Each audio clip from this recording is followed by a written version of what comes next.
और अधिक सत्संग सुनने के लिए हमारे चैनल को सब्सक्राइब करें तथा घंटी जैसे बटन को भी दबाएं।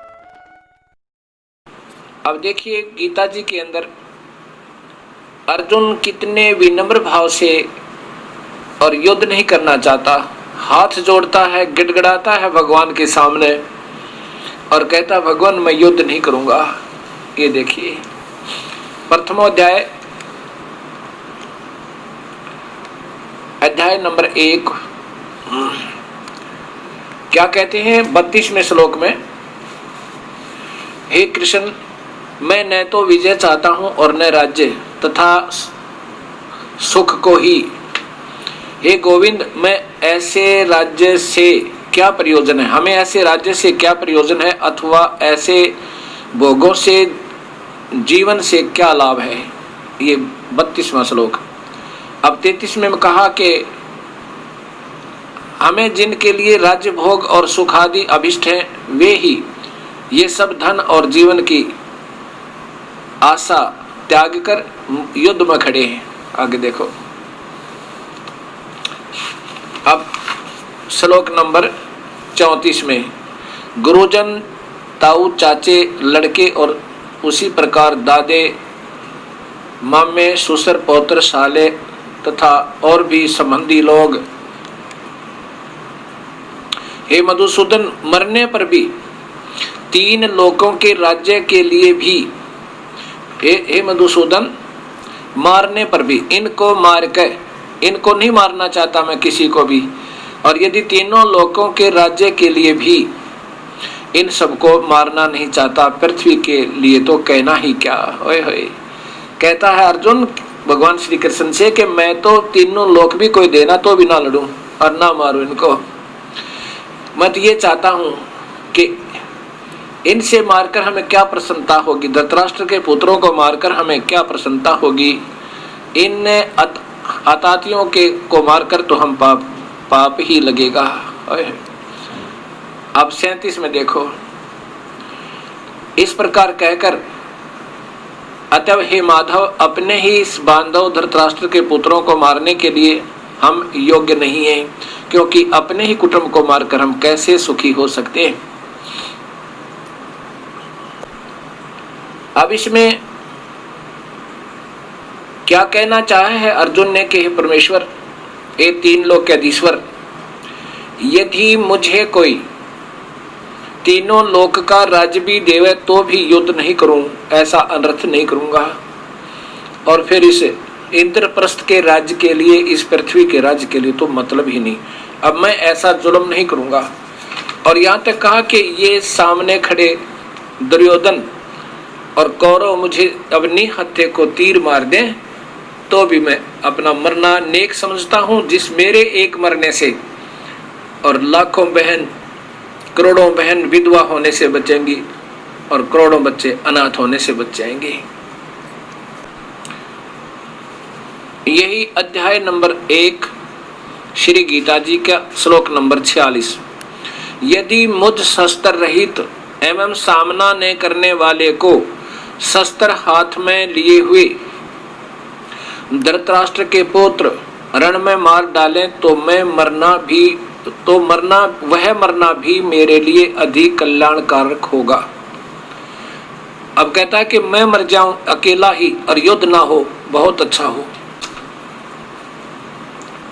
अध्याय नंबर 2 श्लोक नंबर 4 में कितना मार्मिक, 5 में श्लोक नंबर 5 में कितना मार्मिक हृदय विदारक बात अर्जुन कहता है। महानुभाव हे भगवान कृष्ण, क्योंकि वो कृष्ण मान रहा है उसको, गुरुजनों को न मार के और इस लोक में भिक्षा का अन्न भी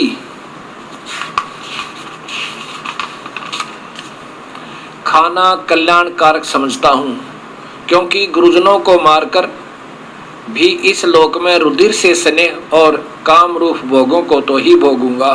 ओए होए होए। अब देखिएगा भक्त समाज, आपके सामने सच्चाई है कि अर्जुन कहता है कि इससे अच्छा, युद्ध से अच्छा तो हम भीख मांग कर गुजारा कर लेंगे और युद्ध नहीं करेंगे। यदि भगवान श्री कृष्ण होते वहां पर अपनी सोधी में और काल ने उसके अंदर प्रवेश ना किया होता तो वो परमात्मा, वो पुण्यात्मा कृष्ण जी कह देते, अर्जुन बहुत अच्छा सोचा तूने, धन्य है तेरे माँ बाप ने, ऐसे समय पर भी युद्ध के लिए तू मना कर गया, बहुत अच्छा, कुछ भी नहीं बिगड़ा है। अब वो काल उसमें प्रवेश कर गया।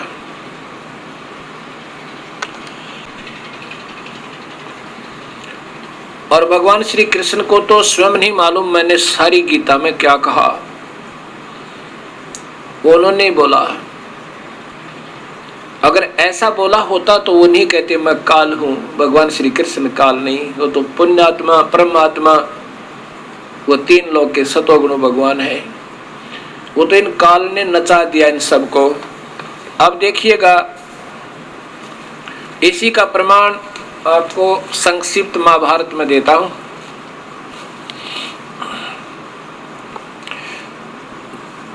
युद्ध समाप्त हो जाता है। युद्ध गीता में स्वयं काल भगवान ब्रह्म भगवान कृष्ण जी में प्रवेश करके बोल रहा है। कृष्ण जी का तो कवर यानी शरीर बोल रहा है, जैसे टेप रिकॉर्डर में कोई कैसेट दूसरी डाल दे, टेप रिकॉर्डर वही हो लेकिन कैसेट कोई और बोल रही है उसमें, ऐसा। इस ब्रह्म भगवान ने क्षरपुरुष ने कहा कि अर्जुन तो युद्ध कर ले, ये तो मैंने सब मार रखे हैं, तू तो निमत बन जा, तुझे कोई पाप नहीं लगेगा। तेरे दोनों हाथों में लड्डू हैं, यदि मर गया युद्ध में तो स्वर्ग में जाएगा, और यदि विजयी हुआ तो इस पृथ्वी का राज भोगेगा और तुझे कोई पाप नहीं लगेगा। युद्ध हो जाता है, पांडव विजयी होते हैं, कौरवों का विनाश हो जाता है। युधिष्ठिर को राजगद्दी पर बैठा कर श्री कृष्ण जी कहते हैं कि अब मैं द्वारका, शीघ्र ही द्वारका जाने वाला हूं। तब सभी ने मिलकर एक सलाह बनाई कि श्री कृष्ण जी शीघ्र ही द्वारका जाने वाले हैं, इनसे कुछ ज्ञान, आत्म ज्ञान शिक्षा प्राप्त की जाए, इनसे सत्संग सुना जाए, ये बहुत अच्छे प्रवचन करता है। तब सभी ने मिलकर कहा कि हे श्री कृष्ण देव, आप शीघ्र ही द्वारका जाने वाले हो, हमें कुछ धार्मिक शिक्षा देकर जाओ, एक सत्संग करो।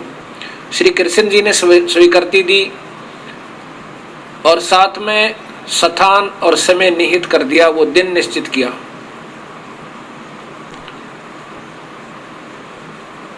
उस निश्चित दिन को सत्संग स्थल पर भक्तात्मा सत्संग श्रवण करने के लिए एकत्रित हो रही हैं, बैठ रही हैं, अपना स्थान ले रहे हैं। भगवान श्री कृष्ण और अर्जुन उसी सत्संग स्थल के आजू बाजू में आसपास टहल रहे हैं। अर्जुन कहता है भगवान श्री कृष्ण से, हे जनार्दन, आज सत्संग के अंदर वही गीता सुनाना जो आपने मुझे युद्ध के दौरान सुनाई थी। मैं उस निर्मल ज्ञान को भूल गया हूँ, युद्ध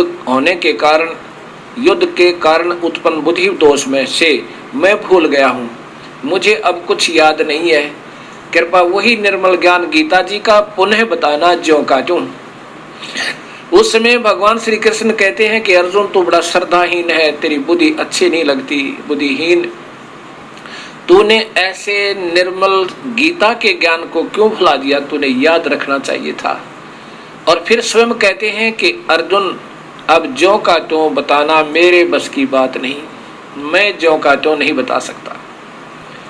अब विचार करो भक्तात्माओं, अब मैं सत्संग कर रहा हूं, आप सुन रहे हो, इस ज्ञान को मेरे से कभी सुन लेना, तभी सुना दूंगा। और आप इसमें से 20% याद नहीं रख सकते एक बार के सत्संग श्रवण में। और मैं कहूं कि मुझे तो कोई याद नहीं, और तुम्हें कहूं तुम क्यों भूल गए नादानो, तुमने याद रखना था सारी परिभाषा प्रभु की। ये कोई न्याय संगत नहीं। अब इसी का प्रमाण आपको देता हूं संक्षिप्त महाभारत में।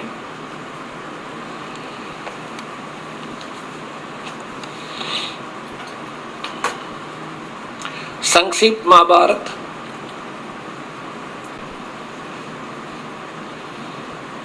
संक्षिप्त महाभारत द्वितीय खंड गीता प्रेस गोरखपुर से प्रकाशित। गीता प्रेस गोरखपुर से प्रकाशित है और इसी के अंदर आपको दिखाता हूं।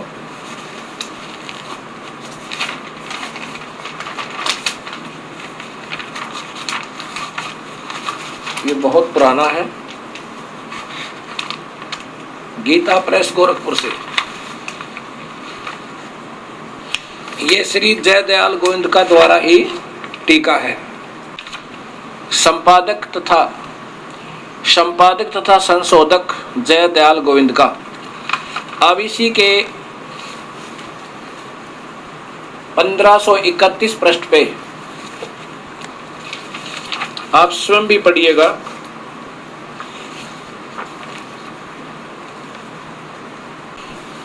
अब यहां से शुरू करते हैं हम बीच में, बाकी आप देख लेना इसको अच्छी ध्यान से।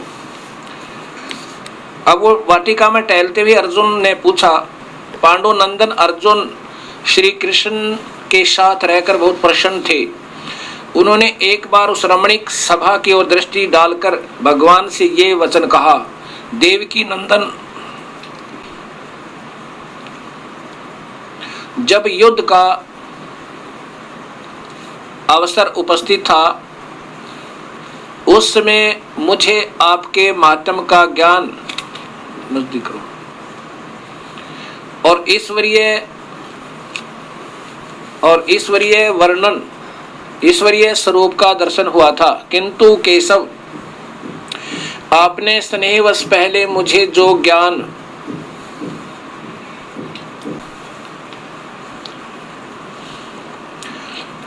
स्नेहवश पहले जो ज्ञान उपदेश किया था वह अब इस समय बुद्धि के दोष से भूल गया है।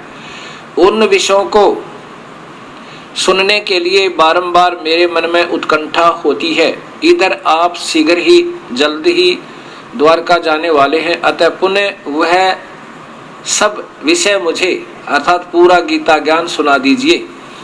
इस पर श्री कृष्ण जी बोले, अर्जुन, उस समय मैंने तुम्हें अत्यंत गोपनीय विषय का श्रवण कराया था। अपने स्वभूत रूप धर्म सनातन पुरुषोत्तम तव का परिचय दिया था और गति का निर्णय करते हुए नित्य लोकों का भी वर्णन किया था। किंतु तुमने जो अपनी नासमझी के कारण उस उपदेश को याद नहीं रखा, यह जानकर मुझे बड़ा खेद हुआ। उन बातों का अब पूरा स्मरण होना संभव नहीं जान पड़ता। पांडुनंदन, निश्चय ही तुम बड़े श्रद्धाहीन हो। ओए होए, अब देखो, तुम्हारी बुद्धि अच्छी नहीं जान पड़ती। अब मेरे लिए उस उपदेश को ज्यों का त्यों दोहरा देना, गीता को ज्यों का त्यों दोहरा देना कठिन है, क्योंकि उस समय योग युक्त होकर मैंने परमात्म तत्व का वर्णन किया था, अपना नहीं, किसी और परमात्मा का वर्णन किया था।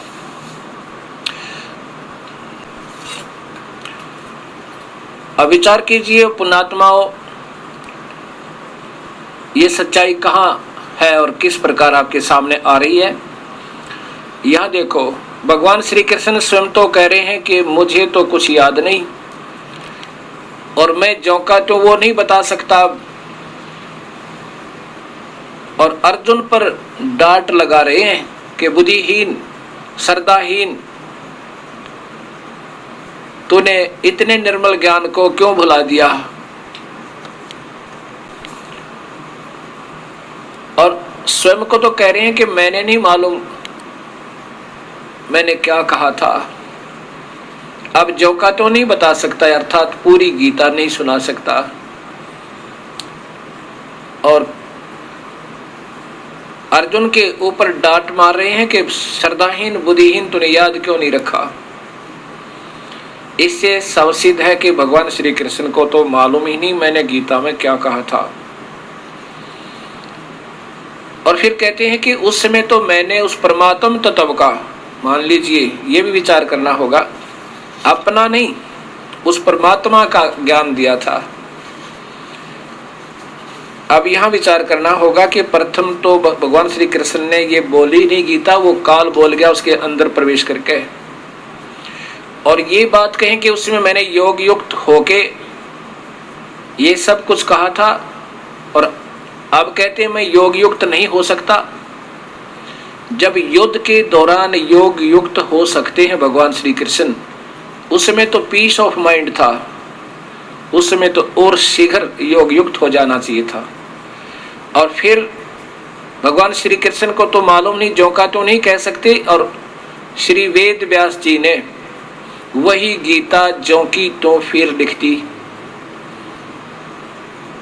अब यहां विचार करना, फिर वो काल वेद व्यास जी में प्रवेश कर गया और ज्यों का त्यों गीता को फिर लिखवा दिया। श्री कृष्ण जी ने बोला ही नहीं था बेचारे ने, नहीं तो ऐसी पुण्यात्मा ऐसा जुल्म नहीं करवाते, दुनिया का अनर्थ नहीं करवाता। वो काल समझ गया कि यदि अर्जुन नहीं लड़ेगा तो श्री कृष्ण कहेगा चल भाई धन्य तेरी मां ने, बहुत अच्छा, और तुझे 1 लाख जीव खाने को नहीं मिलेंगे। किसको? काल भगवान को। उसने ऐसा जानकर श्री कृष्ण के अंदर प्रवेश किया और ज्ञान तो सत्य दिया, जो पूर्ण परमात्मा का जैसा भी वो है जो का तो, लेकिन स्वयं अपनी जो टिप्पणी दी वो अधूरी दी। कैसी दी कि तुझे पाप नहीं लगेंगे अर्जुन, तू युद्ध कर ले, तुझे पाप नहीं लगेंगे। आगे बताएंगे अर्जुन को पाप लगा।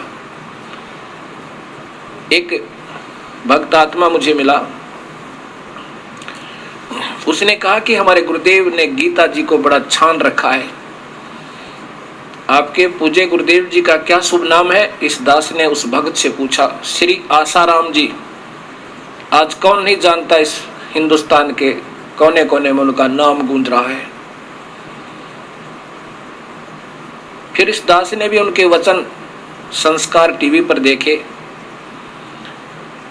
उन्होंने क्या कहा आसाराम जी ने वचनों में कि गीता जी के ज्ञान को सुनकर अर्जुन का भय नहीं रहा, अर्जुन निर्लेप हो गया, ऐसा ऐसा बहुत कुछ कहा उन्होंने। अब ठीक है, महापुरुषों का उद्देश्य तो अच्छा ही होता है, भक्त आत्माओं को मार्गदर्शन करने का ही होता है।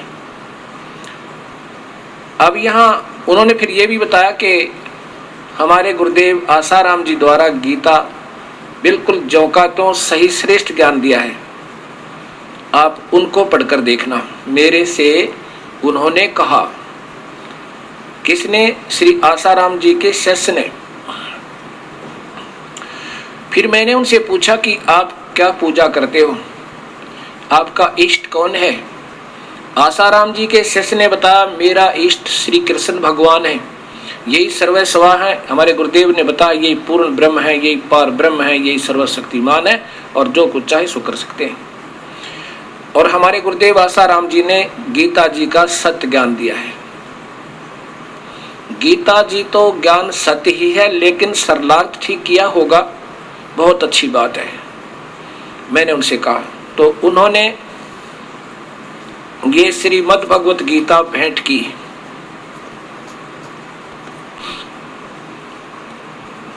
ये श्रीमद् भगवत गीता भेंट की, ज्यों की तो आसाराम जी द्वारा रचित, अर्थात इस रचित तो नहीं, अनुवाद किया उन्होंने। ये नीचे देखिए, संत श्री आसाराम जी आश्रम अहमदाबाद से, और ये देखिएगा इनका चित्र आसाराम जियों का। अब इसमें देखना, वही अध्याय नंबर 7 दिखाता हूं आपको। अध्याय नंबर 7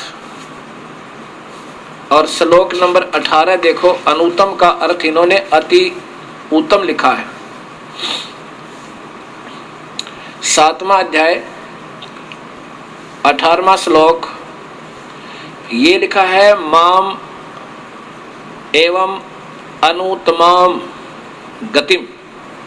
ये अनुत्तम है। इस अनुत्तम का इन्होंने क्या अर्थ किया है? अति उत्तम। ये सभी उद्धार हैं, परंतु ज्ञानी तो साक्षात मेरा स्वरूप ही है, ऐसा मेरा मत है। क्योंकि यह मदगत मन बुद्धि वाला ज्ञानी भक्त अति उत्तम गति स्वरूप मुझमें ही स्थित अच्छी प्रकार स्थित है। देखो, ज्ञानी भक्त अति उत्तम गति स्वरूप मुझमें, यहां इसका अनुत्तम लिख लो। जानो सत तो इसका ये अनुत्तम लिख दो। अनुत्तम लिख दें तो सारा ठीक हो जाएगा। और जो लोहे को सोना बतावे वो कितना ज्ञानी संत होगा। अति उत्तम लिखा है अनुत्तम को। और फिर देखिए, या अगर हम लिख दें अनुत्तम ही, या अनुत्तम लिखना चाहिए, अश्रेष्ठ, मेरी अश्रेष्ठ गति स्वरूप में अच्छी तरह स्थिर है। अब देखो 24वां। अब 24वें में फिर विचलित है ये भी। वहां अनुत्तम का अति उत्तम लिखते हैं और यहां स्वयं ये देखो अनुत्तम को अनुत्तम ही लिख करके इन्होंने भी पीछा छुटा लिया। ये देखो, ये अनुत्तमम, ये 24 नंबर श्लोक है। और ये देखिए अनुत्तम, यहां अनुत्तम लिख दिया, वहां भी अनुत्तम लिखना चाहिए था। बुद्धिहीन पुरुष मेरे अनुत्तम, अनुत्तम माने घटिया, अविनाशी, परम भाव को नहीं जानते। अब बताओ, वहां अति श्रेष्ठ एक ही शब्द का अर्थ किया, वहां भी अनुत्तम कर दे तो ठीक था। लेकिन इनको स्वयं ही ज्ञान नहीं, श्री कृष्ण को ये पार ब्रह्म, पूर्ण ब्रह्म और सर्वशक्तिमान बता रहे हैं। अब ये विचार करना। फिर इस दास ने उस परम पूज्य संत श्री आसाराम जी के शिष्य से पूछा, आप अन्य उपासना भी करते हो? अजी करते हैं। क्या करते हो? श्राद्ध निकालते हो क्या? हाँ जी, हमारे गुरुजी तो बताते हैं, श्राद्ध निकालने की विधि भी बताते हैं। तो श्राद्ध निकालना क्या होता है? पितृ पूजा।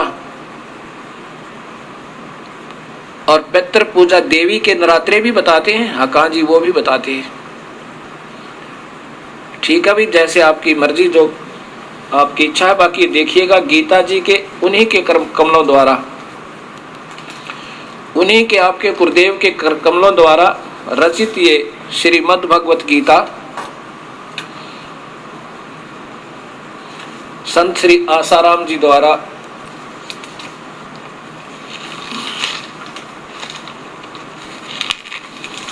श्री योग वेदांत सेवा समिति संत श्री आसाराम जी आश्रम साबरमती अहमदाबाद दरियावर रोड जहांगीरपुर सूरत, फोन नंबर इतने। अब यहां देखिएगा, वो स्वयं गीता जी बता रही है और अपने हाथ से वो टीका भी कर रहे हैं। अध्याय नंबर 9 का 9वां अध्याय श्लोक नंबर 25 देखें। ये देखो, देवताओं के पूजने वाले देवताओं को प्राप्त होते हैं, पितरों को पूजने वाले पितरों को प्राप्त होते हैं, भूतों को पूजने वाले भूतों को प्राप्त होते हैं, मेरा पूजन करने वाले भक्त मुझको ही प्राप्त होते, इसलिए मेरे भक्तों का पुनर्जन्म नहीं होता। अब क्या कहते हैं? भूतों को पूजने वाले भूतों को प्राप्त होते हैं, पितरों को पूजने वाले पितरों को पूजने वाले पितरों को प्राप्त होते हैं। और ये शास्त्र विरुद्ध साधना है, देवी देवताओं की पूजा और पितृ पूजा, भूत पूजा। अब विचार करो, जो संत ये कहे गीता कुछ बतावे अर्थात ये हमारा सिलेबस है पढ़ाई का, भक्ति का, भक्तों का। इसमें लिखा कुछ है और शिक्षक पढ़ा कुछ रहा है,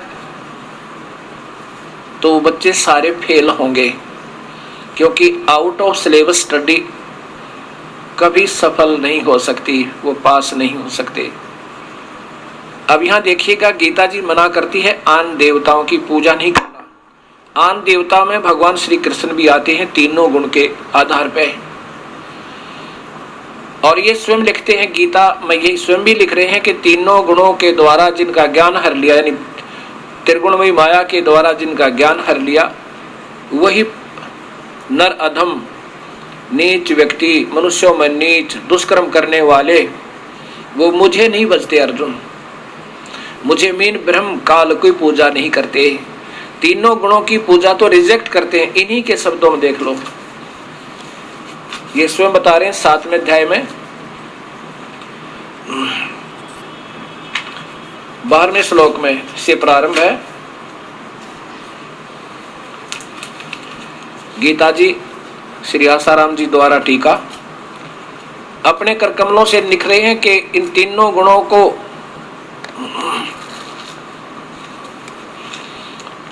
ये 12वां श्लोक है,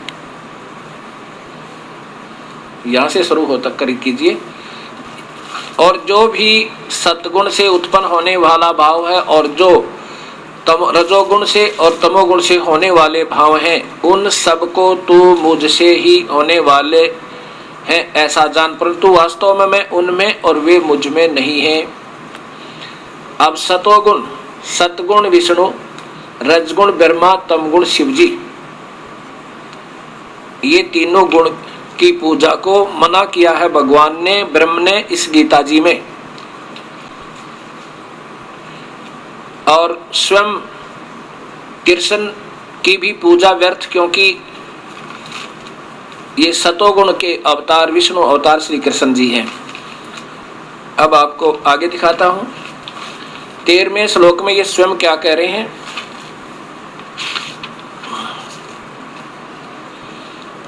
13वें श्लोक में गुणों के कार्य रूप सात्विक, राजस और तामस, इन तीनों देवताओं रजगुण ब्रह्मा, सदगुण विष्णु, तमगुण शिवजी से, इन तीनों प्रकार के भाव से अर्थात इन्हीं की भक्ति के आधार पर सारा संसार प्राणी समुदाय मोहित हो रहा है। इसलिए इन तीन गुणों से परे ब्रह्मा विष्णु महेश से ऊपर मुझ अविनाशी को नहीं जानता। ये काल कह रहा है कि मैं इनसे दूर हूं। वो कैसे है वो फिर देखिएगा। ये एक ब्रह्मांड अंड का लघु चित्र, ये देखिएगा, दिखन दे। एक ब्रह्मांड अंड का लघु चित्र, और फिर ये देखो एक ब्रह्मांड में ये ब्रह्मा विष्णु महेश विभागीय प्रभु है, राम है। ये नीचे के 7 लोक, ये पृथ्वी लोक, ये इंद्र का लोक, ये स्वर्ग और नरक, और ये धर्मराय का लोक, ये भगवान शिव का लोक, एक विभागीय मंत्री एक प्रांत में, ये ब्रह्मा का लोक, ये विष्णु जी का लोक, और ये काल यहाँ इनसे दूर है, यहाँ भी दूर है ये। और ये महाब्रह्मा महाविष्णु और महाशिव रूप में, ये महाब्रह्मा महाविष्णु महाशिव रूप में यहाँ रहता है। और ये इनको दर्शन नहीं देता, अपनी कृपा से इनको घुमा फिरा के कभी दूर से दर्शन दे देता है। यहाँ पर ये माई है और यहाँ एक स्वर्ग लोक बना रखा है, महास्वर्ग इस काल में। अब फिर देखिए 21 ब्रह्मांड का चित्र।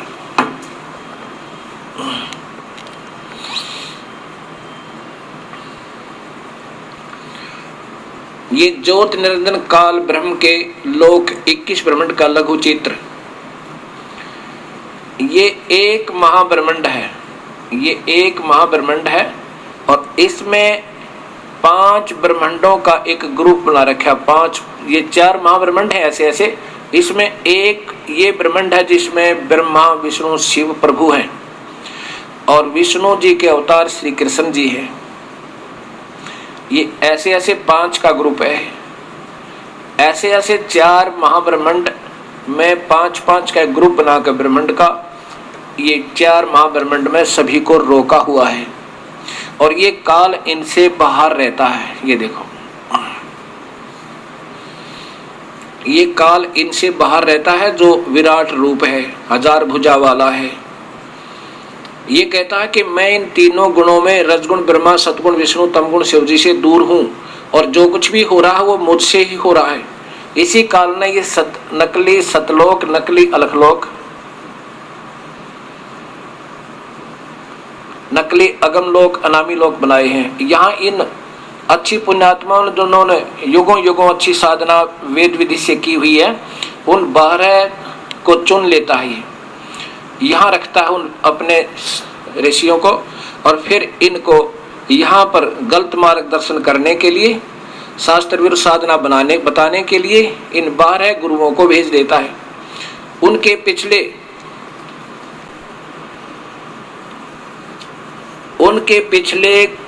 पुण्य कर्मों के आधार पर वो सुखी भी नजर दिखाई देते हैं और सब शास्त्र विरुद्ध साधना अपने अनुयायियों को बताते रहते हैं। वेदों में लिखा कुछ है, गीता में लिखा कुछ है, साधना कुछ बता रहे, उसके विपरीत ये काल के दूत बताए। वो 12 वहां रखता है अपने एक कोने में और फिर उनको यहाँ भेज देता है। गलत मार्गदर्शन करके लाखों की संख्या में गुमराह कर जाते हैं भोली आत्माओं को, फिर उसके दोष के भागी ये स्वयं ये संत बनते हैं। इनको फिर वहां उल्टा लटकाया जाता है, इनको भी सजा मिलती है जिनको ये काल अपने दूत बनाकर भेजता है।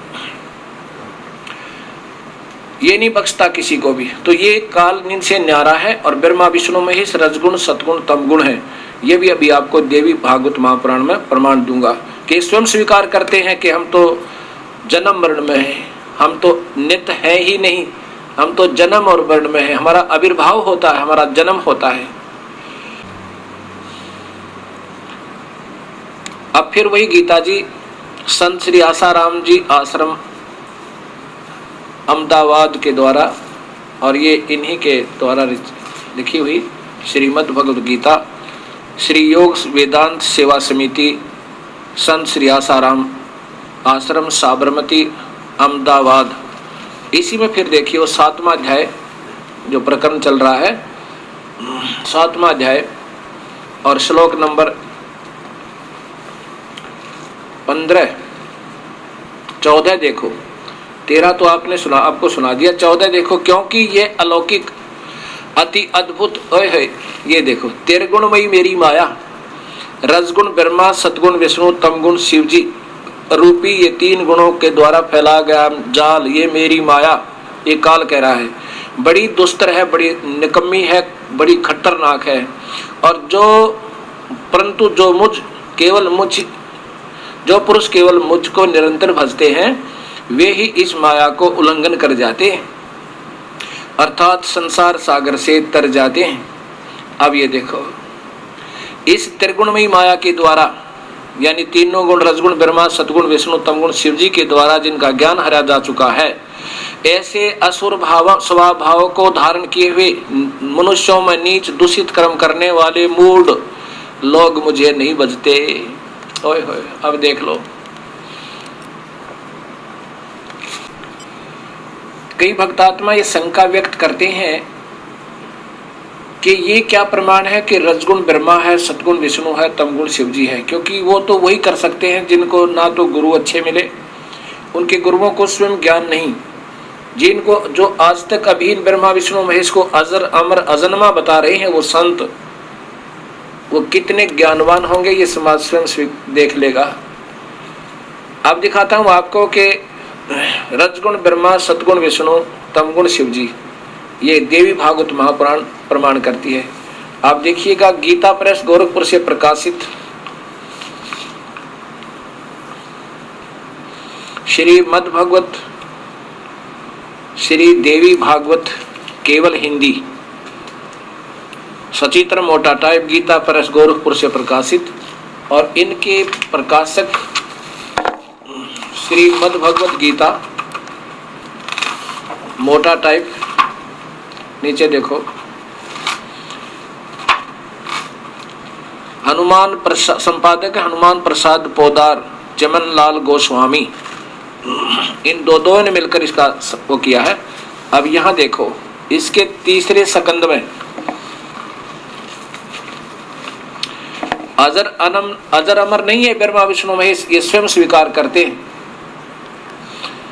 ये कहते हैं, ये तीसरा स्कंद चल रहा है ऊपर,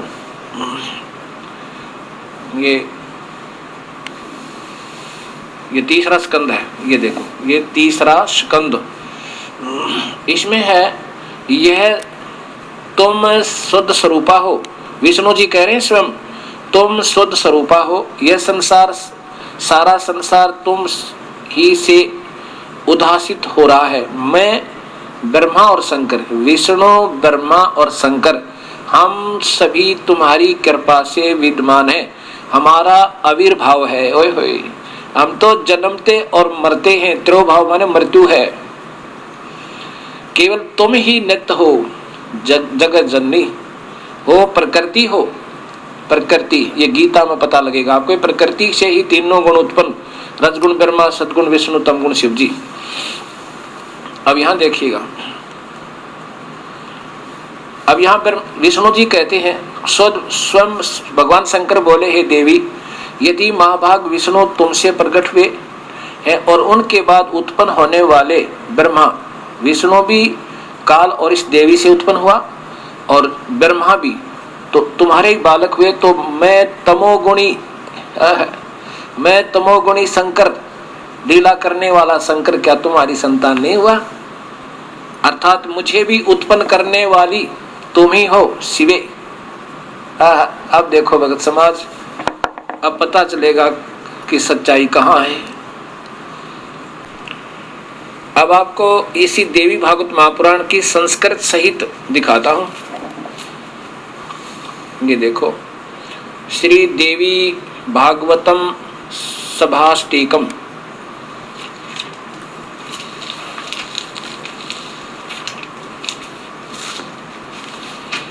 इसके संपादक हैं खेमराज श्री कृष्णदास प्रकाशन बंबई, इसके प्रकाशक हैं।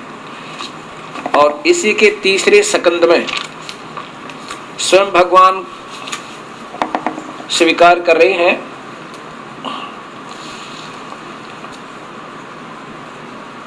हे माता, ये देखो तीसरा स्कंद है, ये सब लोकों के सृजन करने की इच्छा करने वाले हरि यानी विष्णु ब्रह्मा और शिव, ये सब तुम्हारे चरणामृत की भक्ति और प्रीति को प्राप्त होकर करती हुई सब करते हैं। हे माता, करते हैं, हे माता, यदि हमारे ऊपर सदा आप दया युक्त हो, आप हमारे पर दयालु हो, तो आप तो हमको तमगुण में, शिव कह रहा कि मुझे तो तमगुण बना दिया आपने, किस प्रकार प्रदान किया है, और ब्रह्मा रजोगुण और हरि सतगुण है। ओए होए, मालिक अब देखो, शिव जी कह रहे हैं कि आप हमारे पर दयालु हो तो हमें ऐसा दुष्कर्म करने की ड्यूटी क्यों दी? ब्रह्मा शरीर बनवावा, विष्णु पाड़र मैं मारूं। देखो रो रहे हैं बेचारे, ये स्वयं कह रहे हैं, हे माँ, यदि आप हमारे ऊपर दया युक्त हो, दयालु हो, तो हमको यानी मुझे तो तमोगुण में प्रदान कर दिया, और ब्रह्मा रजोगुण और हरि सतोगुण यानी विष्णु को सतोगुण में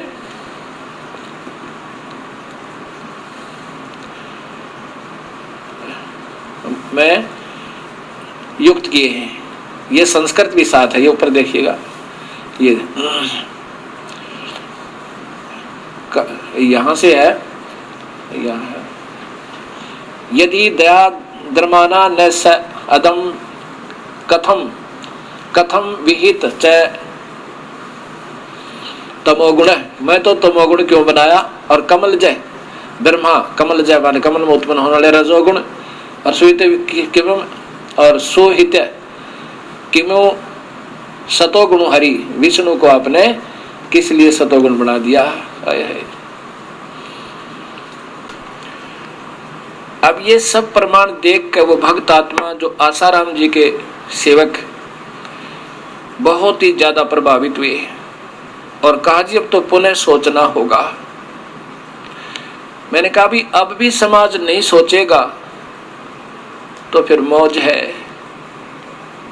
जिन्होंने आज तक ये ज्ञान नहीं दिया कि ब्रह्मा विष्णु महेश क्या चीज है, एक त्रिलोकीय यानी एक विभागीय मंत्री को कोई प्रधानमंत्री, मुख्यमंत्री, राष्ट्रपति बता रहा है तो वो आपको क्या लाभ दिला सकता है। और भूत पुजवा हुआ, पितर पुजवा हुआ, कोई भी ला लो, जो शास्त्र के विरुद्ध साधना जो दे रहा है वो आपका साथी नहीं, चाहे मैं भी क्यों ना हो, आपका वो दुश्मन समझ लेना। इस मनुष्य जीवन के साथ जो खिलवाड़ कर रहे हैं मेरे जैसे अनजान संत, तो ये इससे बड़ा धोखा कुछ नहीं। और मेरी तो यही प्रार्थना है सभी भक्तात्माओं से, संतों से, कि इन शास्त्रों को पुनः देखो और साथ में अपनी हार स्वीकार करो, प्रभु से क्षमा याचना करो, पूर्ण परमात्मा से। वो बड़ा दयालु है, आपके ऊपर मेहर करेगा, क्योंकि वही हमारा सबका पिता है, कबीर परमेश्वर। और सत भक्ति स्वयं भी स्वीकार करें और अनुयायियों को भी कह दें कि सत मार्ग ढूंढ लो जहां मिला है। एक समय ये दास राजस्थान में सत्संग कर रहा था, वहां पर एक वृद्ध व्यक्ति आया, मेरे से मिला और कहा कि महात्मा जी आज तक मैंने बहुत भ्रम भटक लिया और मेरे भी 500, 1000, 2000 शिष्य भी हैं, लेकिन मैं अधूरा गुरु हूँ।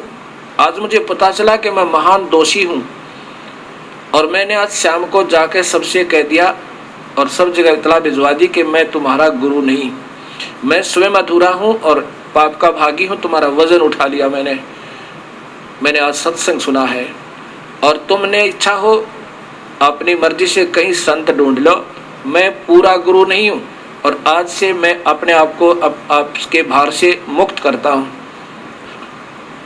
हाँ ठीक है, मैंने जैसे जितना सोच थी अच्छी सोची थी आपके लिए, और मैं भी उन्हीं महात्मा जी से नाम ले लिया है। मेरे पास आए और क्षमा याचना की। मैंने कहा कोई बात नहीं, मैं तो एक दास हूँ आपका, आप मेरे गुरु बनकर आ जाओ, लेकिन पूजा ये कर लो। इस दास के बताए अनुसार उसने उपदेश लिया। अपने सैकड़ों की संख्या में उसी दिन से आगे कुछ बाकी फिर कहने लगे जी इधर आओगे, उस टाइम हम आएंगे और अपना उपदेश लेंगे। मैंने कहा जल्दी मत करना, इन शास्त्रों को दोबारा देखो और फिर 3 नाम का मंत्र है, उसी से लाभ होगा, अन्यथा नहीं होगा, चाहे कितनी बात बनावे। ओम नाम तो सर्वप्रथम, और वो भी पूरा अधिकारी संत देव है। ये अधूरा ज्ञान देने वाले तो आपको जो भी दे रहे हैं वो तो स्वयं ही मान्यता प्राप्त नहीं है। कोई भी संत है, चाहे मैं हूं चाहे कोई और है। इसलिए वो 3 नाम का मंत्र है, वो कबीर परमात्मा ने ही ये मार्ग सत्य जब भी आए हैं चलाया है। आज भी उन्हीं की कृपा से ये सूर्य उदय हो रहा है और सभी ने आके लाभ उठाना चाहिए। सत साहिब।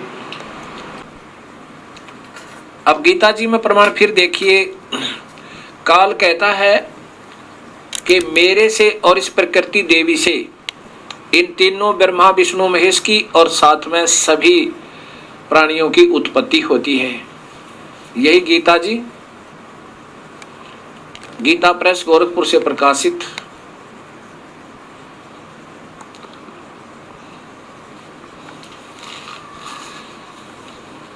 और ये अध्याय नंबर 14।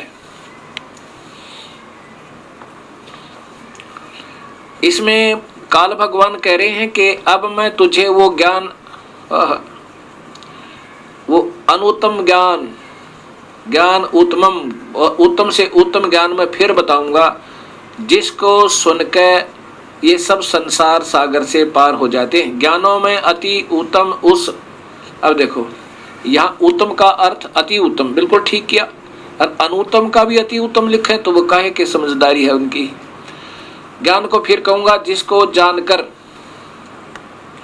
सब मुनिजन संसार सागर से मुक्त होकर परम सिद्धि को प्राप्त हो गए। अर्थात जिनको सही ज्ञान हो जाएगा कि काल है और उसके ब्रह्मा विष्णु महेश ये सब मेरे से उत्पन्न हुए हैं। ये देखो, अब ये तीसरा, चौथा और पांचवा श्लोक देखिएगा। पहले श्लोक नंबर, ये श्लोक नंबर 3 है। इसमें स्वयं ये काल कह रहा है कि अर्जुन मेरी ये महत मूल ब्रह्म प्रकृति, चलन दे आप, ये अध्याय नंबर 14 का, अध्याय नंबर 14 देखो, अध्याय नंबर 14 का श्लोक नंबर 3 सुनो, फिर सुनो, ये पूरा संस्कृत है। हे अर्जुन मेरी महत ब्रह्म रूप मूल प्रकृति, मेरी मूल प्रकृति तो सभी प्राणियों की, भूतों की, प्राणियों की योनि गर्भधान स्थान है, और मैं, काल कहता मैं उस योनि में चेतन समुदाय गर्भ को स्थापन करता हूँ। तत् माने उसके संयोग से सब भूतों की, भूतों माने प्राणियों की उत्पत्ति होती है। अब चौथा है, हे अर्जुन नाना प्रकार की सब योनियों में जितनी मूर्तियां शरीरधारी प्राणी उत्पन्न होते हैं, प्रकृति, जब प्रकृति या शेरा वाली, प्रकृति शेरा वाली तो उन सब की गर्भ धारण करने वाली योनि है, और मैं उसमें बीज स्थापन करने वाला पिता हूँ। ये काल इन सब का पिता है और वह प्रकृति माता है शेरा वाली। और ये देखो 5वें में स्पष्ट लिखा है कि हे अर्जुन सतोगुण, रजोगुण और तमोगुण ये प्रकृति से उत्पन्न, प्रकृति संभवा, प्रकृति संभवा, प्रकृति से शेरा वाली से उत्पन्न रजगुण ब्रह्मा, सदगुण विष्णु, तमगुण शिव जी गुणा, तीनों गुण अविनाशी जीवात्मा को शरीर में फंसा कर रखते हैं, ये कर्मों में बांध देते हैं। अभी इसी को आप श्री आसाराम जी के द्वारा रचित ये गीता जी के द्वारा देखें, इसमें भी ये यही स्वीकार करते हैं। आसाराम जी द्वारा ये श्रीमद् भगवत गीता और उन्हीं के आश्रम से प्रकाशित है।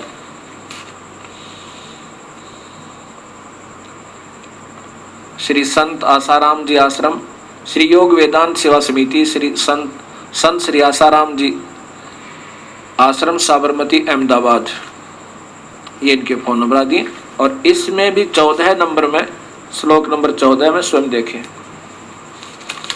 अध्याय नंबर 14 में, ये अध्याय नंबर 14, 14वां अध्याय।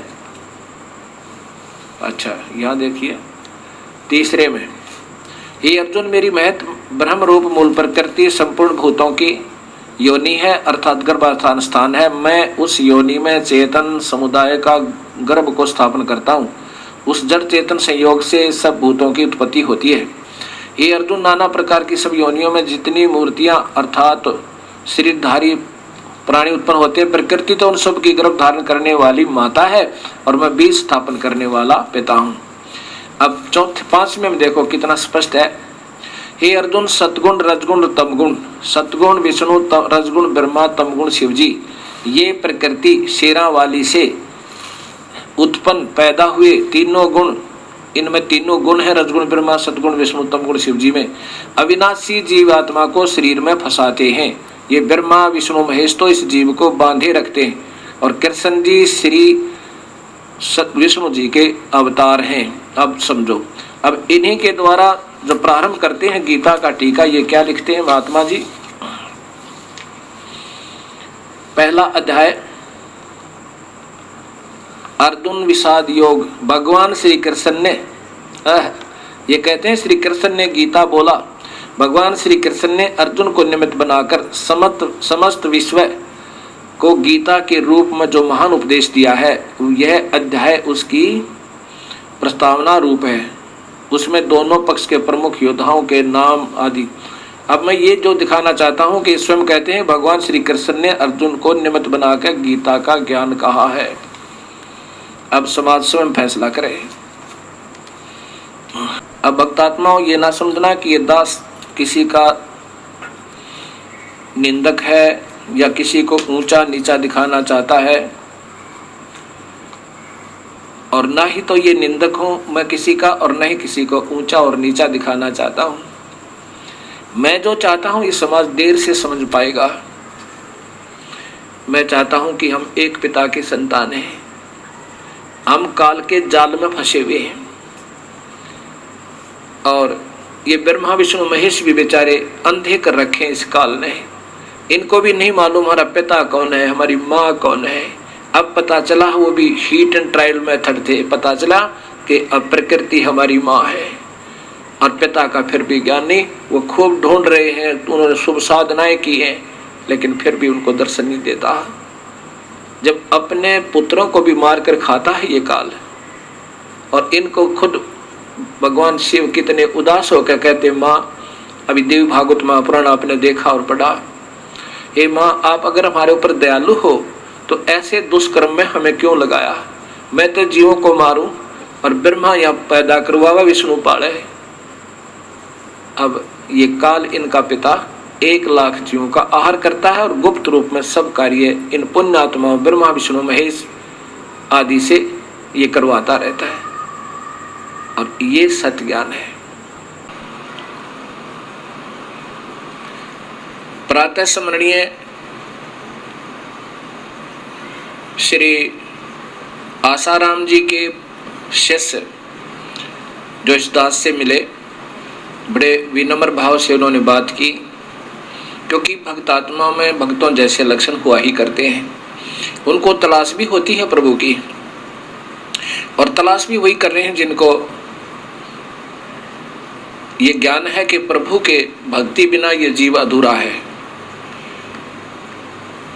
तो इस दास को उस श्री आसाराम जी के शिष्य ने ढेर सारी पुस्तकें आसाराम जी द्वारा रचित अर्थात उनके आश्रम से प्रकाशित इस दास को दी।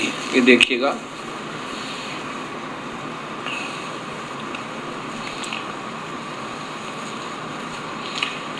इसमें ऋषि प्रसाद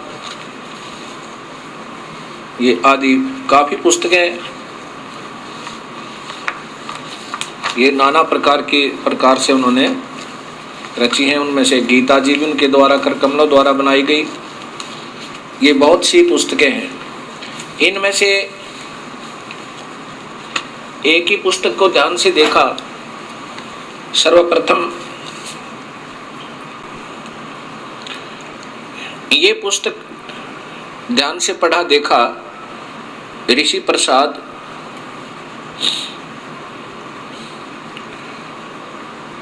श्री संत श्री आसाराम जी आश्रम द्वारा प्रकाशित। और ये देखना इधर ध्यान से, वर्ष 12 अंक 112, अप्रैल 2002, चैत्र मास, विक्रमी संवत 2058। ये इस का प्रकाशन का वो है। ये इसके पृष्ठ नंबर 2 पे आप देखिएगा। ये प्रश्न नंबर 2 को पढ़ना जरा।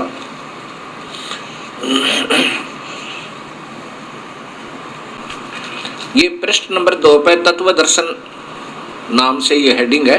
सामान्य और विशेष ज्ञान संत श्री आसाराम जी बापू के सत्संग प्रवचन से। ये उनके प्रवचनों से है। यहां देखकर इधर देखिएगा। लगता है कोई कहता है कि परमात्मा मरने के बाद मिलेंगे, बैकुंठ में जाएंगे तब मिलेंगे।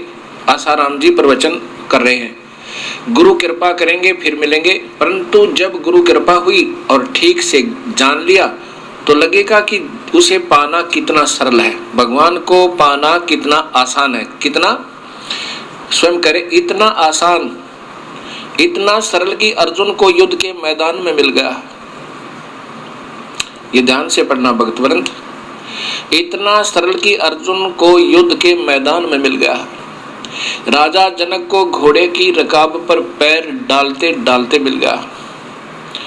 राजा खटवांग को 2 मुहूर्त में मिल गया। राजा परीक्षित को 7 दिन में कथा सुनते सुनते मिल गया। अब पहले इसको विचार करना, फिर सारी समझ में आ जाएगी आपके। इतना सरल कि अर्जुन को युद्ध के मैदान में मिल गया। अब बताता हूं क्या मिल गया।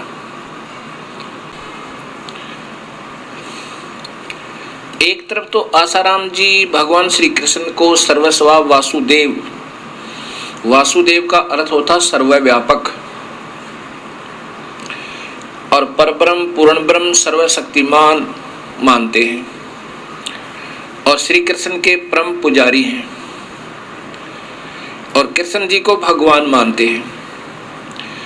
अब यदि श्री कृष्ण जी भगवान थे, परमात्मा थे, तो वो तो अर्जुन को पहले ही मिल चुके थे, वो तो उनके साथ रहते ही थे, फिर वो युद्ध के मैदान में कैसे मिला उनको? युद्ध के मैदान में उन्हें क्या मिला? काल का विराट रूप। अब इससे सिद्ध होता है कि वो उनके प्रवचनों से कि वो श्री कृष्ण को भगवान नहीं मानते। आप ही विचार करना, हो सका इस दास को कोई भूल लग जावे, अक्षमा भी मांगता हूं मैं इतना सियाना नहीं हूं, लेकिन मैं इसी बीमारी का मरीज था, मुझे तलाश थी प्रभु की, पर ऐसे ही ये बेसलेस स्टोरी, ये अधूरे व्याख्या हम संतों के सुनते सुनते बहरे हो गए थे। अब ये नहीं पता ये कहना क्या चाहते हैं, समाज को देना क्या चाहते हैं, ये नहीं। मैंने इन सभी का पढ़ा है, मुरारी बापू जी, आजकल श्री सुधांशु जी, बाल योगेश्वर जी, राधा स्वामी, धन धन सतगुरु, अब इन सबको देखा इस दास ने, तब तंग आ गया, तब प्रार्थना करी, दाता आप ही रजा करो, आप कैसे हो, आप कौन हो, हम तो थक लिए। तब कृपा हुई, गुरुदेव का मिलन हुआ, फिर ये अंधेरा हटा। अब ये दास चाहता है कि सभी भक्तात्मा फिर दोबारा सोचें, बंद कर ना बैठे इस मनुष्य जीवन को मत खो, और ये भी ना सोचो कि इस दास से ही सब कुछ मिलेगा, नहीं, तलाश करो सच्चाई की, जहां मिलती है वहीं ढूंढ लो। अभी तक जितने भी संतों के ज्ञान प्रवचन आज तक हमने सुने और आपने भी सुने, इनमें वो सच्चाई नाम मात्र भी नहीं है। ऐसा इस दास का अपनी निर्णय है, विचार है, इनको सारे शास्त्रों को, इनके विचारों को सुन के।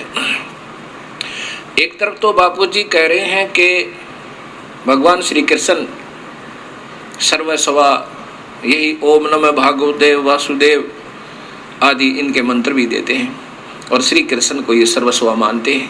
वो श्री कृष्ण तो पहले ही अर्जुन के साथ रहते थे, अब युद्ध के मैदान में मिल गया, यह बात नहीं समझ में आई।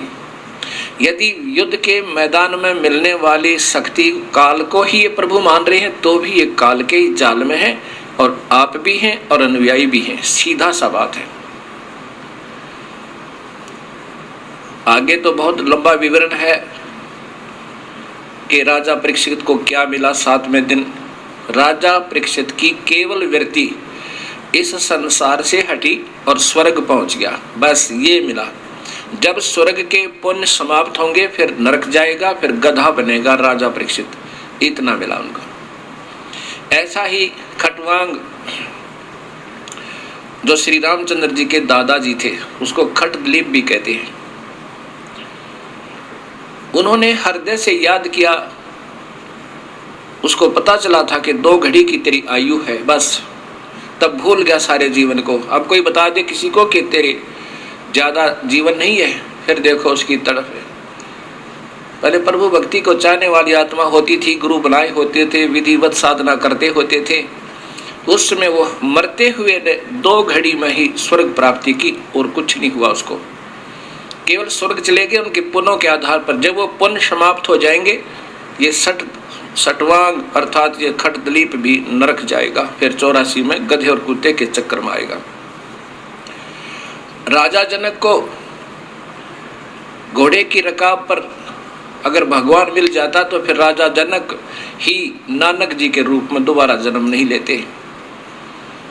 श्री गुरु नानक देव जी वही राजा जनक के अवतार हैं हुए, और फिर कबीर परमेश्वर से मिले तो उनका छुटकारा हुआ, मुक्ति हुई।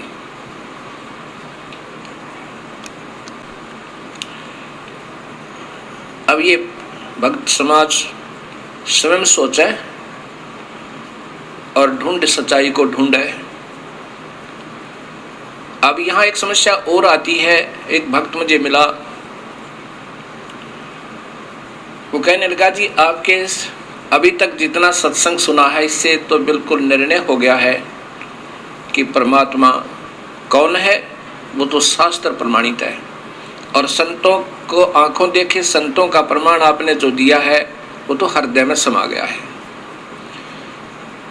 अब ये समस्या आई है मेरे सामने, क्या कहता है कि मैंने एक संत तक